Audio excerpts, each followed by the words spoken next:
Good morning, happy Wednesday. So let's get started. Quick hint, anytime you see a green space, that means you're going to complete an activity in that space. So today you'll read a commemorative proclamation from President Barack Obama marking the 100th anniversary of the Triangle Factory fire. You will read his address, summarize his message, and analyze the tone of the piece. As you work, you will answer text-based questions to help you dig deeply. So the directions for today, the first thing you're going to do is explore background information of presidential proclamations, basically getting a definition of what they are. Then you're going to read Obama's proclamation and provide an objective summary. The word objective summary is going to be something that's actually defined for you. So if you don't know what that means, don't worry, it'll be defined. And then you'll reread specific paragraphs of the text and answer questions to explore tone. And then finally, you'll analyze Obama's intentional use of tone throughout the speech and write a short response. If you need additional help with this activity, you can go to slides 8 and 13. I'll actually go over those slides with you anyway. So if you need help, just go to those slides. As always, if you need the translated directions, all you need to do is click on the link and the translated directions pop right up for you. Any language that you need. Okay. So for the text today you're going to read an official address from President Barack Obama, the Proclamation 8639, 100th anniversary of the Triangle Shirtwaist Fire. So you're still talking about the same event in history. You're just going to be talking about, or you're going to be reading about someone talking about this event years and years after. So the full text can be accessed here. If you click the link, it pops right up. Okay, on March 25th, 2011, President Barack Obama gave a proclamation to recognize the 100th anniversary of the Triangle Factory fire. He recognized the loss of life from the tragedy and described how it called to action a movement toward laws that protected workers' safety and well-being. So that should be a little bit of a hint to you. You should be thinking, okay, so if he is talking about how it called to action some laws that protected workers' safety and well-being, maybe he might be on one specific side of the traditional argument that people have about this fire. So what is a proclamation? A proclamation is a public official statement about something very important. Oftentimes they're given by leaders or lawmakers. The word declaration is a synonym. You should know what synonym means, so I'm not going to tell you. Take a look at the video to get a better idea. These videos are not just something that you should just scroll past. These are very helpful and they give you a lot of information that could really help you in completing this assignment for today. So make sure you watch that video. Click this link to find out more about presidential proclamations. Click the link, and then a Wikipedia article comes up about presidential proclamations. You click it, it pops up, and you get to learn more. Okay, so again, don't just bypass these things because they aren't mandatory. Use them to your advantage as far as making sure that you're as educated as possible on the whole subject. So the language focus, I actually recorded this lesson like 56 times and it keeps getting deleted. So that's why there's X's and stuff here, because I was giving an example, but I'll give a live example right now. So you've done this already, but just to make sure that everybody understands exactly what they're doing. When you see the word, you mark how familiar with it you are. I really know what the word inferno means. I've heard the word extinguish before. I've heard the word perish before. I've heard the word galvanize before. And I have no idea what conscience means. So the only thing that you need to write in this define examples column is the ones that you choose for I know it well. So if you know all of these words really well, good for you. You just need to provide a definition. I am not going to define this for you because that is cheating and I don't like to cheat. Okay, so in this column would be the only place where I would be writing a definition. If I had two X's here, I would also write a definition here. Okay, so gotta make sure I delete this because I feel like I sometimes forget and then I share the slides with you guys and then you guys have just a bunch of blah, blah, blahs written on your slides and that doesn't make sense. Okay, here we go. And then again, one of the things that you should be familiar with, going into Google, finding an image that really represents the word and what it means.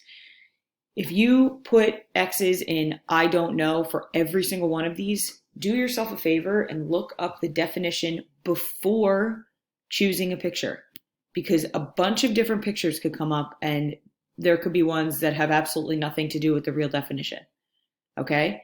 So here's a really, really, really good example here. The word perish. I can tell you with confidence that 85% of these have nothing to do with the word perish. Okay? So please make sure that you check the definition before checking for a picture. Okay? You can't always assume that Google is doing everything correctly, especially because Google's not going to assume that you're looking for words that represent that definition. So look up the words before, or look up the definitions before putting pictures in. All right. So in the space below, write a quick 3-sentence summary of Proclamation 8639, 100th anniversary of the Triangle Shirtwaist Factory Fire. Triangle Shirtwaist Factory. Try to say that fast. I dare you. Remember, an objective summary does not contain your personal opinions. Be sure to include that the text is mostly about what the text is mostly about and some important details. So with that being said, where it says objective summary, it says if you need additional help with the activity, with this activity on slide 7, the next slide helps you out. So remember, objective means not influenced by your own personal feelings, opinions, or emotions. And a summary is a short statement that gives the main points of or ideas of something.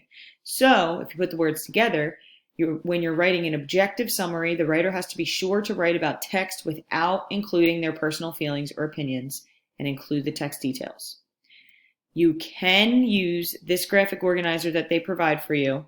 You don't have to, although I really highly suggest it. You can use that graphic organizer for support with writing your objective summary. Okay, so this whole slide is to help you with slide 7.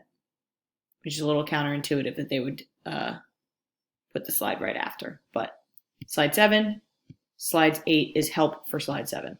Okay. Reread the first 2 paragraphs of Obama's proclamation with a focus on tone. Remember, an author's tone is her or his. It only said his attitude before, but I added her and I put it before. Her or his attitude toward the subject. The readers can use clues such as word choice and context to identify it. After reading, answer these text-based questions. So you are going to answer these questions. Oops.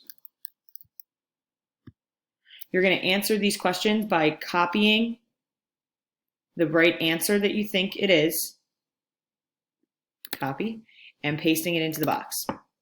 Okay? So you're going to copy and paste the answer that you think it is into the box. You don't need to type it. You don't need to do anything like that. All you need to do is copy and paste. So it's kind of like a multiple choice little quiz embedded in here. All right, part A. Which is the overall tone of the first 2 paragraphs of this text? This is a 2-part question. So you're going to copy and paste your answer in the box below. Okay? Which one of the 3 options is the overall tone? And remember, you are reading the first 2 paragraphs here. You're only reading the first 2 paragraphs for these questions. The overall tone of the first 2 paragraphs. And next, which of these lines best supports the tone you identified in part A? So part B is where you choose your claim, so to speak, and then, or part A is where you choose your claim, and then part B is where you're going to choose your evidence to support your claim. Okay? A, B, or C, copy and paste in the box below. So then you reread the rest of the proclamation. As you do, be on the lookout for a change in the tone Obama takes. In the space below, describe what the change in tone is and how you were able to detect it. So remember, the multiple choice questions that you just answered were just about the first 2 paragraphs. Now they're asking you to read the rest and notice a shift in tone. If I use an educated guess here, I would be guessing that the shift in tone is going to happen somewhere after the 2nd paragraph, right? Because they asked me to use the first 2 paragraphs to define a tone or to identify a tone, and now they're asking me to reread the rest and identify a shift. So I'm going to assume that after the 2nd paragraph, there is going to be a shift. So don't be like looking through the entire thing, trying to figure out where it is. Assume that it's going to be after the 2nd paragraph. Okay? So you're going to put the shift in tone here. How has Obama's attitude changed? He has gone from angry to depressed. Again, I'm not giving you the right answer here, but that could be an option. And then your text evidence is going to be your quote that you're going to put in.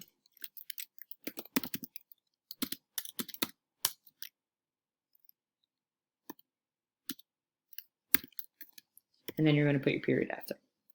Okay? So you're going to identify the shift in tone and then provide evidence to explain that. And then, sorry, I didn't mean to erase that yet because I do have to remind you of something.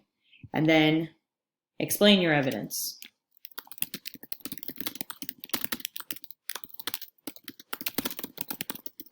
There you go.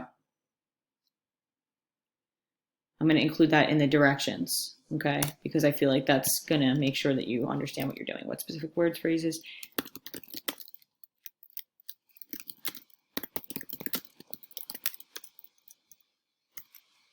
Okay, good.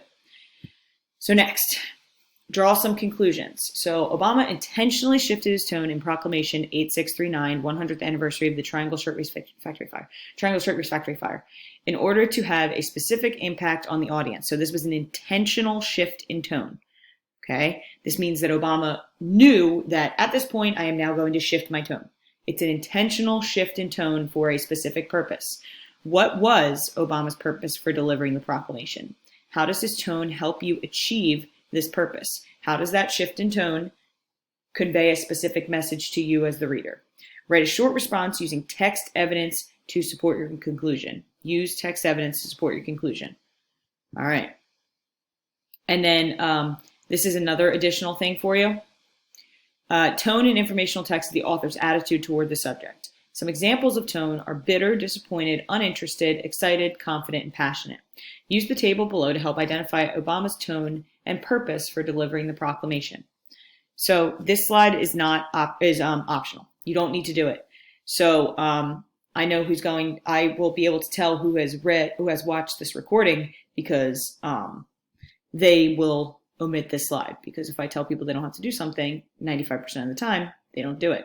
So you do not need to do this slide. But if you choose to, because you need the additional support, absolutely use this as a resource.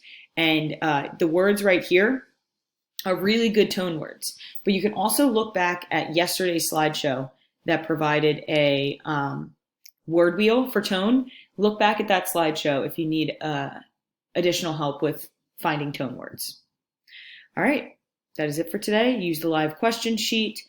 Check in for attendance is mandatory. Sign up for tomorrow's Google Meet. If you do 3 Google Meets and you actually participate and show up, you will get a workday pass. Okay? All right, you have a wonderful rest of your day.